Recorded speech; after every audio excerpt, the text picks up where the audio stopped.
বিষ্ণু ইসলামের স্ত্রীর নাম ছিল আয়েশা রাদিয়াল্লাহু তাআলা আনহা। আবু বকর রাদিয়াল্লাহু তাআলা আনহুর মেয়ে। আবু বকর রাদিয়াল্লাহু তাআলা আনহুর আরেক মেয়ের নাম হচ্ছে আসমা। কি নাম? দুজনই আবু বকর রাদিয়াল্লাহু তাআলা আনহুর মেয়ে, আসমা আর আয়েশা। নাম দুটো কেমন লাগে? নাম দুটো আপনাদের ভালো লাগে? লালমনিরহাটে অনাগত যদি কন্যা সন্তান হয়, যদি মনে চায় আসমা রেখে দিতে পারবেন, যদি মনে চায় আয়েশা রেখে দিয়েন। দেশে বিদেশে এয়ারপোর্টে রাস্তাঘাটে শুধু বলে হুজুর একটা নাম দেন, আমার ছেলের একটা নাম দেন, মেয়ের একটা নাম দেন। আমার মনে আছে যশোরের আদ্দিনের মাহফিলে আমি একটা দুইটা নাম দিয়েছিলাম। আজকে লালমনিরহাটের এই প্রোগ্রামে কন্যা সন্তান যদি হয় দুটা নাম দিলাম, আসমা কিংবা আয়েশা। ইনশাআল্লাহ পড়েন। দুজন বোন, এক মায়ের না, বাবা এক মা দুইজন। আয়েশা রাদিয়াল্লাহু তাআলা আনহার মায়ের নাম উম্মে রুমান, আর আসমা রাদিয়াল্লাহু তাআলা আনহার মায়ের নাম কুতাইলা বিনতে আব্দুল উজ্জা। আবু বকর রাদিয়াল্লাহু তাআলা আনহু চারটা বিয়ে করেছিলেন।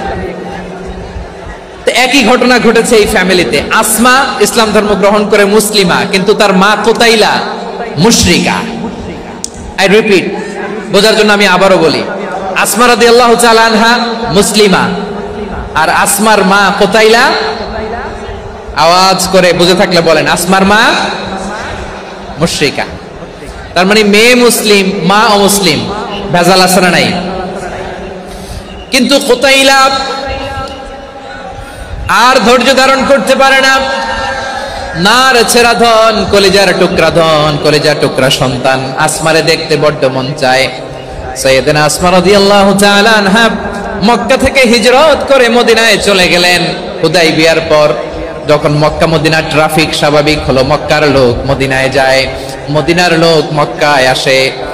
কুতাইলা কলিজার টুকরা সন্তান আসমারে দেখার জন্য কিছু উপহার নিয়ে বিশাল মরুপথ পাড়ি দিয়ে মক্কা থেকে মদিনায় যায়। সুবহানাল্লাহ বলেন। এখন মা আসছে মেয়ের সাথে দেখা করতে, মেয়ে তো আর দেখা দেয় না। মেয়ে ভাবছে আমার মা তো মুশরিকা, অপবিত্রা, তার সাথে কি দেখা দেয়া যাবে?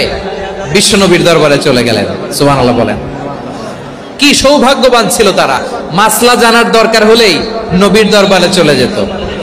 ঘরে বউয়ের সাথে ঝগড়া হলে নবীর দরবারে চলে যেত। অনেক সাহাবী বলে, আমার পেটে ক্ষুধা লাগলেও আমি নবীর কাছে চলে যেতাম, কারণ নবীর চেহারার দিকে তাকালেই আমার পেটের ক্ষুধা মিটে যেত। সাইয়েদনা আসমা রাদিয়াল্লাহু তাআলা আনহা বিশ্বনবীর কাছে চলে গেলেন, যে বললেন, ইয়া রাসূলুল্লাহ, ইয়া হাবিবাল্লাহ, ইন্না উম্মি কাদিমাতুন ইলাইয়া ওয়া হিয়া রাগিবা। আমার মা মক্কা থেকে অনেক দূর মরুর পথ পাড়ি দিয়ে উপহার সামগ্রী নিয়ে মদিনায় আমার সাথে দেখা করতে এসেছে গো নবী। আমার জানতে বড্ড ইচ্ছে হয় আমি আমার মুশরিকা মায়ের সাথে একটু দেখা করতে পারবো কিনা। আফা আসিলুহা, আগে যেমনি আমি আমার মায়ের সাথে ভালো আচরণ করতাম, যেমনি আমি আমার মায়ের সাথে সদাচরণ করতাম গো নবী, এখন আমি মুসলিমা, মা মুশরিকা, এখনো কি আগের মতো সদাচরণ করতে পারবো নাকি? বিশ্বনবী বললেন, নাম সিলিহা, হ্যাঁ রে আসমা, অবশ্যই অবশ্যই, আগে ঠিক যেমন তুমি তোমার মায়ের সাথে ভালো আচরণ করতে, এখনো তেমনি আগের মতো ভালো আচরণ করবা। আওয়াজ করে পড়েন সুবহানাল্লাহ। কি ইসলাম আমরা পেয়েছি! কত ব্রড মাইন্ডেড আমাদের ইসলাম, কত ওপেন মাইন্ডেড ইসলাম, কত ওপেন আপ করতে পারে, চিন্তা করতে পারেন। বিষ্ণু বললেন, হ্যাঁ অবশ্যই, নাম সুলিহা, আগে যেমনি ভালো আচরণ করছো আসমা, এখন ওইরকমই করো, পারলে আরো বাড়াই করো। সুবহানাল্লাহ বলেন।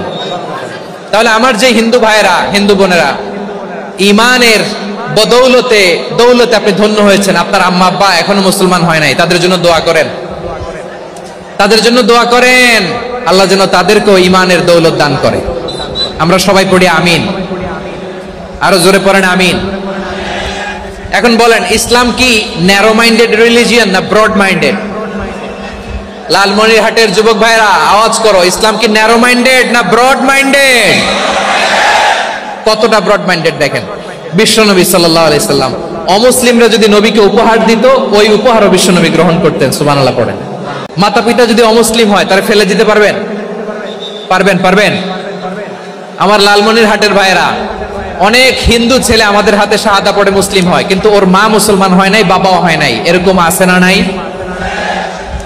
তো ও হয়েছে মুসলিম, মা বাপ হিন্দু, এখন মা বাপ কি বাদ? হ্যাঁ, মা বাপ বাদ দেয়া যাবে? যেই মা আপনারে 9 মাস 8 মাস পেটে ধারণ করলো, আপনার মায়ের নার ছেঁড়া ধন, আপনি ওই মারে বাদ দিতে পারবেন? যে মায়ের বুকের তাজা দুধ খেয়ে আপনি আজকে বাড়ন্ত তাজা তরতাজা, ওই মারে বাদ দেয়া যাবে? মায়ের এক ধারে দুধের দাম, কাটিয়া গায়ের চাম, পাপুষ বানাইলে ঋণের শোধ হবে না, এমন দরদি ভাবে কেউ হবে না আমার মাহা গো। মায়ের এক ধারে দুধের দাম, কাটিয়া গায়ের চাম, পাপুষ বানাইলে ঋণের শোধ হবে না, এমন দরদি ভাবে কেউ হবে না আমার মাহা গো। ঠিক কিনা? মাকে তো বাদ দেয়া যায় না। وقضى ربك ألا تعبدوا إلا إياه وبالوالدين إحسانا। আল্লাহ বলে অবধারিত দুইটা ভার্ডিক তোমাদের জন্য, এক আল্লাহর ইবাদত করবা আর মা বাবার প্রতি ইহসান করবা। আদেশটা কার? মা বাবার প্রতি ইহসান করতে হবে। আমার মা হিন্দু হোক ভালো আচরণ করতে হবে, বৌদ্ধ হোক ভালো আচরণ করতে হবে। আমার যে সমস্ত হিন্দু ভাইয়েরা মুসলিম হয়েছে, তোমাদের মা বাবা এখনো মুসলমান হয় নাই, তাদের সাথে ভালো আচরণ করতে হবে। আপনাদের খেদমত নিজে করতে হবে অথবা খেদমতের ব্যবস্থা করাই দিতে হবে। মান্থলি যে খরচ লাগে এটা দিতে হবে। আরে তুমি এখন মুসলিম, তোমার মা বাবা হিন্দু, এখনই তো সুযোগ ইসলামের সৌন্দর্য দেখানোর। এখন মা বাবা যদি দেখে আরে এটা হিন্দু থাকতে তো বদমাইশ ছিল, বেয়াদব ছিল, কি এমন ধর্ম সে গ্রহণ করলো যেটা গ্রহণের সাথে সাথে সে পাল্টে গেল? কি এমন ধর্ম সে গ্রহণ করেছে যেটা তার জীবনকে আলোকিত করে দিয়েছে? নসিব ভালো হলে তারাও কালিমা পড়ে মুসলমান হয়ে যাবে।